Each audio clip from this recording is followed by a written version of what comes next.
माननीय प्रधानमंत्री श्री नरेंद्र मोदी जी और इस सम्मानित सभा में उपस्थित सभी महानुभावों का स्वागत करना वास्तव में एक बड़े हर्ष की बात है। इस परियोजना का शिलान्यास तत्कालीन लोकसभा अध्यक्ष ने 7 फरवरी 2017 को किया था। वास्तविक निर्माण कार्य 20 अगस्त 2018 को आरंभ हुआ। राष्ट्रीय हरित प्राधिकरण द्वारा निर्माण गतिविधियों पर प्रतिबंध लगाए जाने सहित अनेक विषमताओं के बावजूद और उसके उपरांत उत्पन्न कोविड की स्थिति के कारण इस परियोजना को लगभग 2 वर्ष की अवधि में पूरा किया गया है।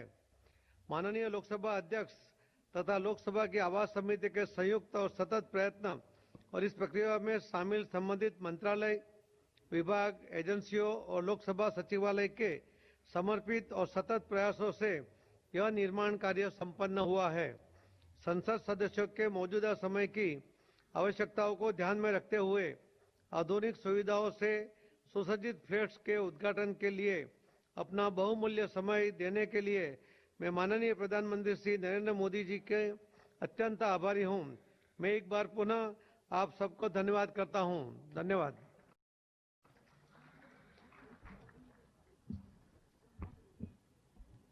बहुत बहुत धन्यवाद सर। अब मैं निवेदन करती हूं इस शुभ अवसर पर माननीय लोकसभा अध्यक्ष श्री ओम बिरला जी का कि वो आएं और इस सभा को संबोधित करें।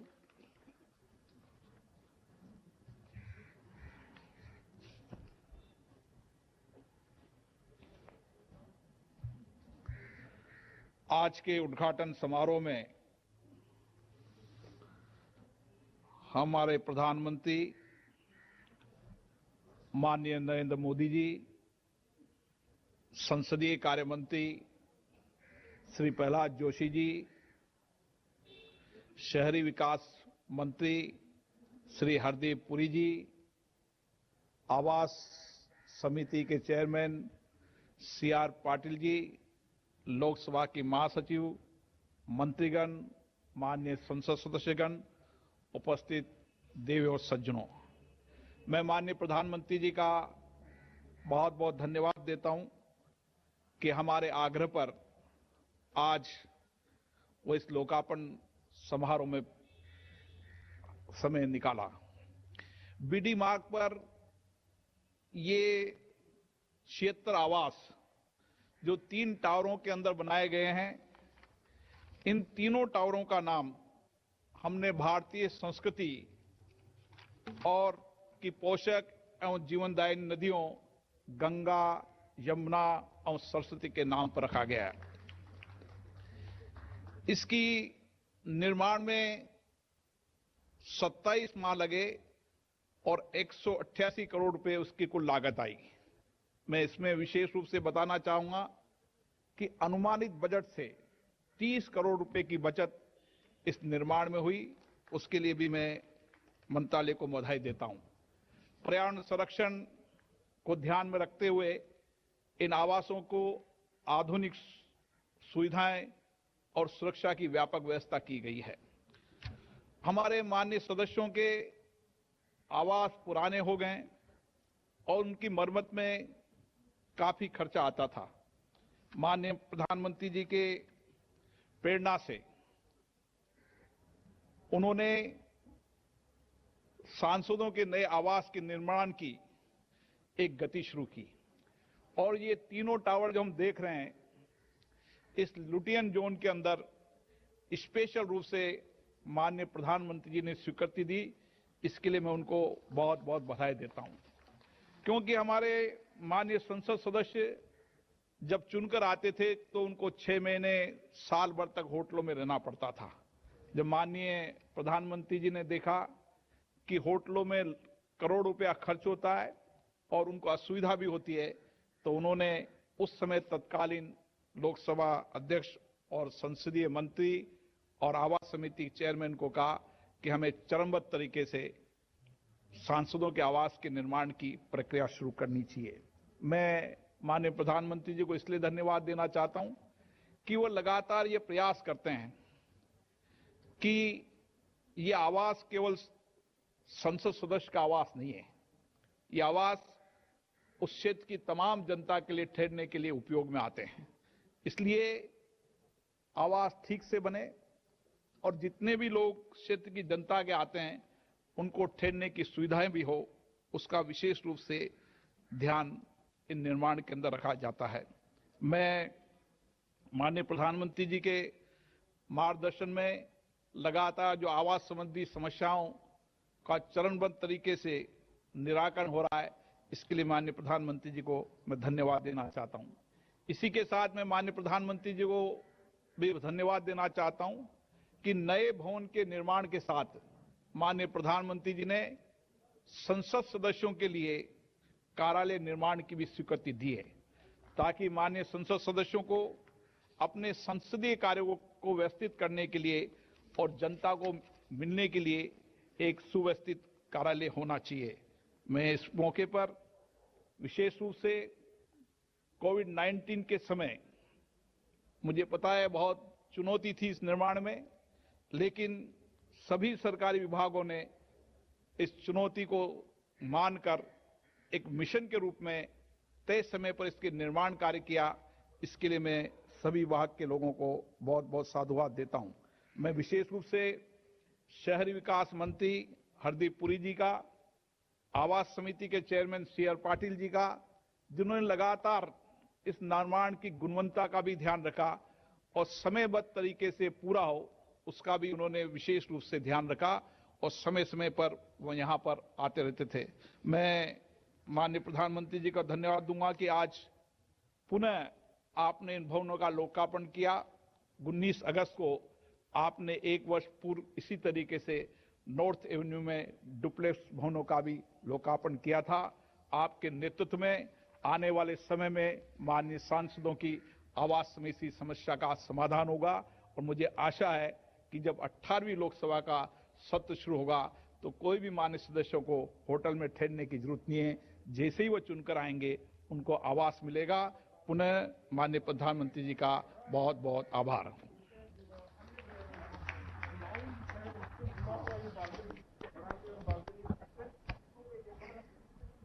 बहुत बहुत धन्यवाद अध्यक्ष जी। और अब मैं आमंत्रित करती हूं हमारे प्रधानमंत्री श्री नरेंद्र मोदी जी को कि वो आएं और अपने कर कमलों द्वारा लोकसभा सांसद आवास का लोकार्पण करें।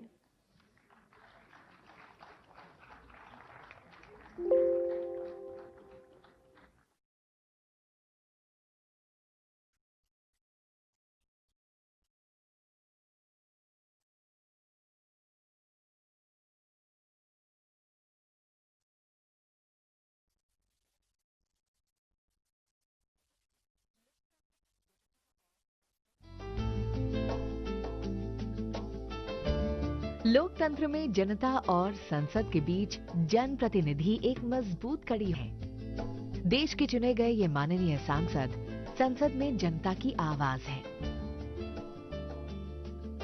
लोकसभा सचिवालय द्वारा माननीय सांसदों को अतिरिक्त आवासीय सुविधा प्रदान करने के लिए 8 पुराने बंगलों का पुनर्विकास करके 76 नए आवास बनाने का निर्णय लिया गया। इन बहुमंजिला आवासों को बनाने के लिए भारत सरकार ने 218 करोड़ रुपए की स्वीकृति दी थी और निर्माण का दायित्व CPWD को दिया गया। ये आवास डॉक्टर BD मार्ग पर बनाए गए हैं एवं इन्हें बनाने के लिए मोनोलिथिक कंस्ट्रक्शन की नई टेक्नोलॉजी का उपयोग किया गया है। निर्माण में ग्रीन बिल्डिंग नॉर्म्स का पूरा ध्यान रखा गया है। यहाँ 3 टावरों में 76 आवास हैं। हर टावर में 4 लिफ्ट की सुविधा है। इन आवासों में 4 bedroom, attach toilets, modular kitchen, पूजा के लिए स्थान, कार्यालय और 2 स्टाफ क्वार्टर्स भी बनाए गए हैं। सुरक्षा को ध्यान में रखते हुए अग्निशमन उपकरण तथा CCTV कैमरे भी लगाए गए हैं। बिजली की निरंतर आपूर्ति के लिए सब स्टेशन और DG सेट लगाए गए हैं। परिसर में हरियाली का ध्यान रखा गया है। वाहनों की पार्किंग की उचित व्यवस्था की गई है। पर्यावरण संरक्षण और ऊर्जा की बचत के लिए solar panel, LED lights, VRV air conditioners और रेन वाटर हार्वेस्टिंग की व्यवस्था की गई है। सुएज ट्रीटमेंट प्लांट के परिशोधित जल का प्रयोग उद्यान कार्यों के लिए किया जाएगा। आधुनिक सुविधाओं से युक्त ये 76 नए आवास तय बजट से लगभग 14% कम खर्च के साथ निर्धारित समय अवधि में पूरे कर लिए गए हैं। हर तरह से आत्मनिर्भर इस परिसर में गंगा, यमुना और सरस्वती टावर माननीय सांसदों के स्वागत के लिए तैयार हैं।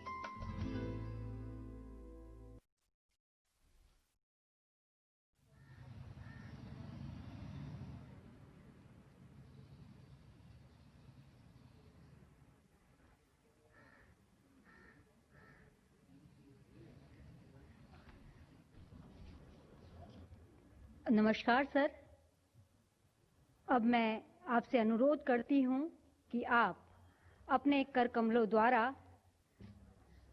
लोकसभा सांसद आवास का लोकार्पण करें। धन्यवाद सर। और अब मैं आपका तहे दिल से एक बार और विशेष आभार व्यक्त करती हूं कि आपने हम सभी का मार्गदर्शन किया। साथ ही इस समारोह में उपस्थित हुए सभी, माफ कीजिएगा सर, मैं आपसे निवेदन करती हूं कि आप हम सभी का मार्गदर्शन करें।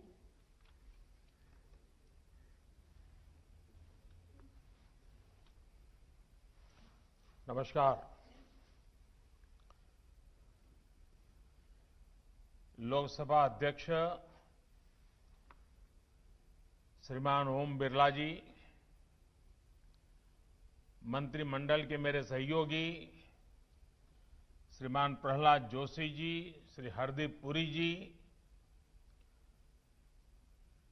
इस समिति के चेयरमैन श्रीमान सीआर पाटिल जी, सांसदगण, देवी और सज्जनों, दिल्ली में जनप्रतिनिधियों के लिए आवास की इस नई सुविधा के लिए आप सबको बहुत बहुत बधाई। आज और भी एक सुभग संयोग है। आज हमारे कर्तृत्ववान, मितभाषी हमारे अध्यक्ष श्रीमान ओम बिरला जी का जन्मदिवस भी है। ओम जी को बहुत बहुत शुभकामनाएं।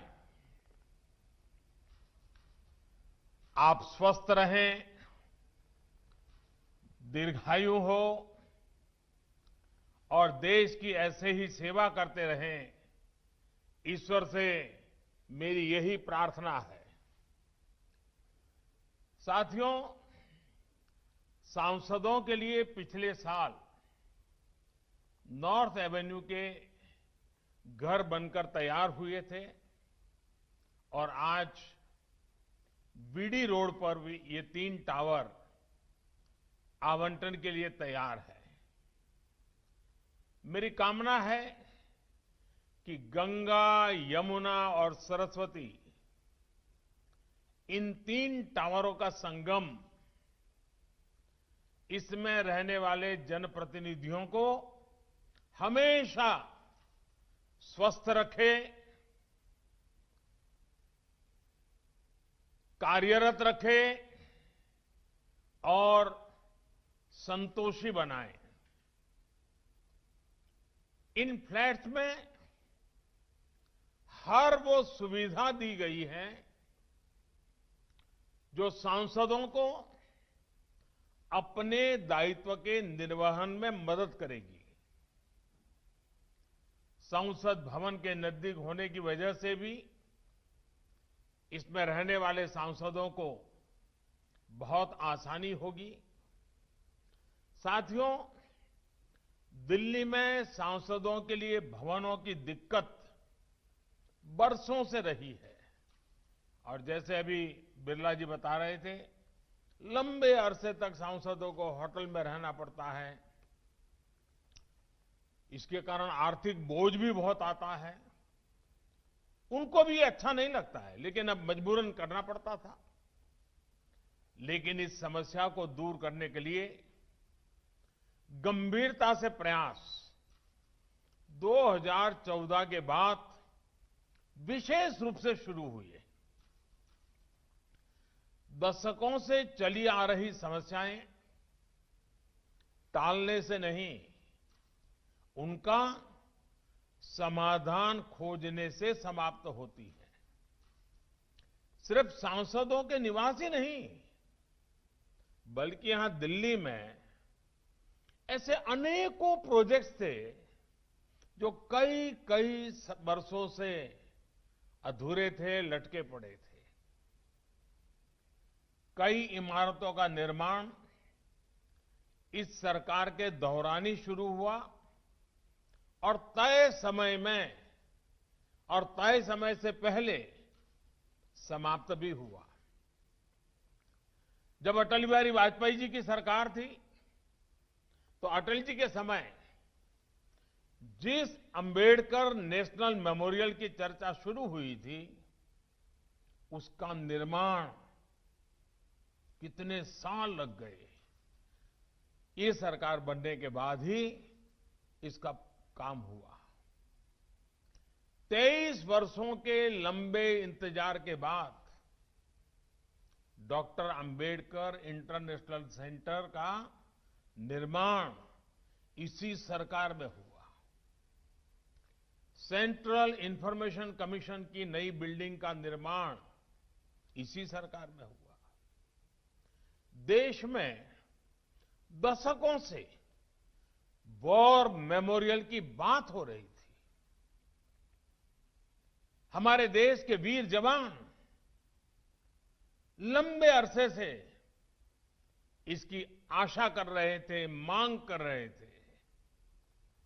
देश के वीर, हजारों पुलिस के जवान शहीद हुए हैं। ये कंसेप्ट इन भवनों को और आधुनिक बनाते हैं। साथियों, मैं लोकसभा अध्यक्ष जी, लोकसभा सचिवालय और इसके निर्माण से जुड़े अर्बन डेवलपमेंट मिनिस्ट्री हो, अन्य विभाग हो, सबको बधाई देता हूं कि उन्होंने इतने कम समय में इस बढ़िया सुविधा का निर्माण करवाया। माननीय प्रधानमंत्री श्री नरेंद्र मोदी जी और हम सब भली-भांति जानते हैं, अग्निशमन उपकरण हमारे लोकसभा अध्यक्ष जी वैसे भी वे क्वालिटी में भी और बचत में भी विश्वास रखते हैं। सदन के भीतर वे ये सुनिश्चित करते हैं कि समय की भी बचत हो और डिबेट की भी क्वालिटी हो। और इसके निर्माण में भी उन बातों को भली भांति सफलतापूर्वक पार किया गया है। हम सबको याद है, अभी हमने मॉनसून सत्र में भी अध्यक्ष जी की इस कार्यशैली की झलक देखी है। कोरोना काल में अनेक प्रकार की सावधानियों के बीच नई व्यवस्थाओं के साथ संसद का सत्र चला। पक्ष और विपक्ष के सभी साथियों ने एक एक पल का सदुपयोग किया। दोनों सदनों द्वारा बारी बारी से काम करना हो या फिर शनिवार और रविवार को भी कार्रवाई करना, हर किसी ने सहयोग किया, सभी दलों ने सहयोग किया। साथियों, हमारी संसद की ये जो ऊर्जा बढ़ी है, इसके पीछे एक और बड़ा कारण है। इसकी भी शुरुआत एक तरह से 2014 से शुरू हुई है। तब देश एक नई दिशा की तरफ बढ़ना चाहता था। बदलाव चाहता था और इसलिए उस समय देश की संसद में 300 से ज्यादा एमपीज फर्स्ट टाइम चुनकर पहुंचे थे और मैं भी पहली बार आने वालों में से एक था। इस 70वीं लोकसभा में भी 260 सांसद ऐसे हैं जो पहली बार चुनकर पहुंचे हैं, यानी कि इस बार 400 से ज्यादा सांसद ऐसे हैं जो या तो पहली बार चुन करके आए हैं या फिर दूसरी बार संसद पहुंचे हैं। इतना ही नहीं, 70वीं लोकसभा के नाम सबसे ज्यादा महिला सांसदों को चुनकर भेजने का रिकॉर्ड भी दर्ज है। देश की ये युवा सोच, ये नया मिजाज संसद की संरचना में भी दिखाई देता है। यही कारण है कि आज देश की कार्यप्रणाली में, गवर्नेंस में एक नई सोच और नया तौर तरीका दिखाई दे रहा है। यही कारण है कि देश की संसद आज एक नए भारत के लिए कदम बढ़ा रही है, बहुत तेजी के साथ फैसले ले रही है। पिछली 16वीं लोकसभा ने पहले की तुलना में 15% ज्यादा बिल्स पास किए।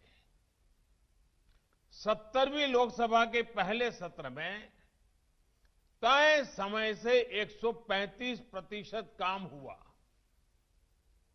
राज्यसभा ने भी 100% काम किया।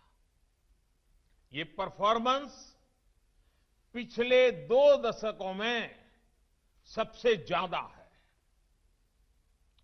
पिछली सर्दियों में भी लोकसभा की प्रोडक्टिविटी 110% से ज्यादा रही है।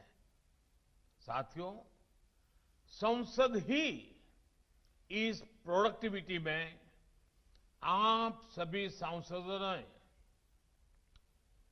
प्रोडक्ट्स और प्रोसेस दोनों का ही ध्यान रखा है।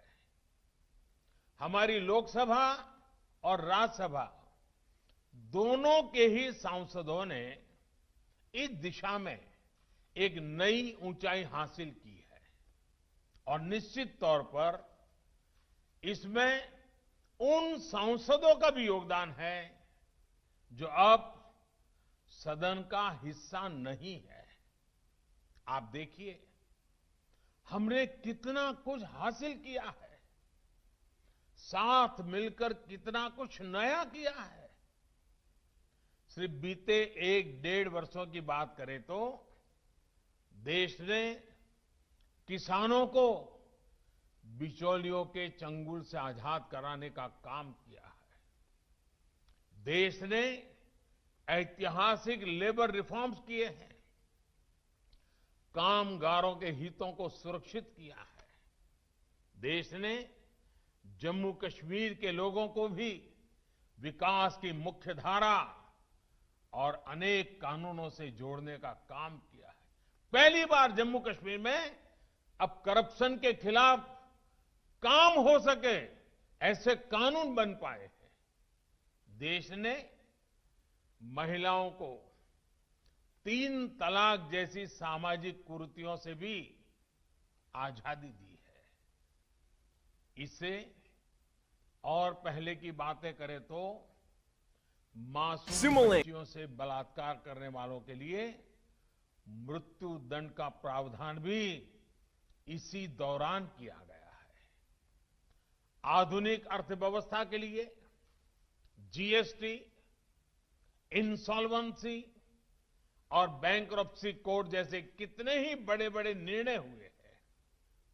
इसी तरह भारत की जो संवेदनशील पहचान रही है, उस कमिटमेंट को पूरा करते हुए हम सब ने मिलकर नागरिकता संशोधन कानून भी पास किया है। हमारी ये काम, ये सफलताएं अगर हमारे प्रोडक्ट्स हैं तो इन्हें करने के प्रोसेस भी उतने ही शानदार रहे हैं। संभवतः बहुत से लोगों ने ध्यान नहीं दिया होगा, लेकिन 16वीं लोकसभा में 60% बिल ऐसे रहे हैं जिन्हें पास करने के लिए औसतन 2 से 3 घंटे तक की डिबेट हुई है। हमने पिछली लोकसभा से ज्यादा बिल पास किए, लेकिन फिर भी हमने पहले से ज्यादा डिबेट की है। ये दिखाता है कि हमने प्रोडक्ट पर भी फोकस किया है और प्रोसेस को भी निखारा है। और ये सब आप सभी माननीय सांसद गण ने किया है, आपकी वजह से हुआ है। मैं इसके लिए आप सभी सांसदों को सार्वजनिक रूप से धन्यवाद देता हूं, बधाई देता हूं। साथियों, सामान्य तौर पे ये कहा जाता है कि युवाओं के लिए 16, 17, 18 साल की उम्र जब वो 10th, 12th में होते हैं बहुत महत्वपूर्ण होती है। 16, 17, 18 की ये उम्र किसी युवा लोकतंत्र के लिए भी उतनी ही महत्वपूर्ण है। आप देखिए, अभी 2019 के चुनाव के साथ ही हमने 16वीं लोकसभा का कार्यकाल पूरा किया है। ये समय देश की प्रगति के लिए, देश के विकास के लिए बहुत ही ऐतिहासिक रहा है। 2019 के बाद से 70वीं लोकसभा का कार्यकाल शुरू हुआ है। इस दौरान भी देश ने जैसे निर्णय लिए हैं, जो कदम उठाए हैं, उनसे ये लोकसभा अभी ही इतिहास में दर्ज हो गई है। अब इसके बाद 18वीं लोकसभा होगी। मुझे विश्वास है अगली लोकसभा भी देश को नए दशक में आगे ले जाने के लिए बहुत महत्वपूर्ण भूमिका निभाएगी। और इसलिए मैं ये 16, 17, 18 का महत्व आपके सामने विशेष रूप से प्रस्तुत किया है। देश के सामने कितना कुछ है जो हमें इस दौरान हासिल करना है। चाहे आत्मनिर्भर भारत अभियान हो, अर्थव्यवस्था से जुड़े लक्ष्य हो, या ऐसे ही कितने और संकल्प, ये सब हमें इसी दौरान ही सिद्ध करने हैं। और इसलिए 16वीं, 17वीं, 18वीं लोकसभा का ये कालखंड हमारे युवा देश के लिए बहुत अहम है। देश के लिए इस इतने महत्वपूर्ण समय का हम सबको हिस्सा बनने का सौभाग्य प्राप्त हुआ है। और इसलिए हम सबकी जिम्मेदारी है कि जब इतिहास में लोकसभा के अलग अलग कार्यकालों का अध्ययन किया जाए तो ये कार्यकाल देश की प्रगति के स्वर्णिम अध्याय के तौर पर याद किया जाए। साथियों, हमारे यहां कहा गया है, क्रियाः सिद्धिः, क्रियाः सिद्धिः सत्वे भवति महताम, सत्वे भवति महताम नोपकरणे। अर्थात कर्म की सिद्धि हमारे सत्य संकल्प पर, हमारी नीयत से ही होती है। आज हमारे पास साधन भी है और दृढ़ संकल्प भी है। हम अपने संकल्पों के लिए जितना अधिक परिश्रम करेंगे, सिद्धि उतनी ही जल्दी और बड़ी होगी। मुझे विश्वास है कि हम सब मिलकर 130 करोड़ देशवासियों के सपनों को जरूर पूरा करेंगे, आत्मनिर्भर भारत के लक्ष्य को पूरा करेंगे। इन्हीं शुभकामनाओं के साथ एक बार फिर आप सभी को बहुत बहुत बधाई, बहुत बहुत धन्यवाद। बहुत बहुत धन्यवाद प्रधानमंत्री जी, हम सभी का मार्गदर्शन करने के लिए, साथ ही समय के साथ लक्ष्य प्राप्त करने की प्रेरणा देने के लिए। और अब मैं तहे दिल से आभार व्यक्त करती हूँ, बहुत बहुत धन्यवाद करती हूँ इस समारोह में उपस्थित हुए सभी गणमान्य अतिथियों का।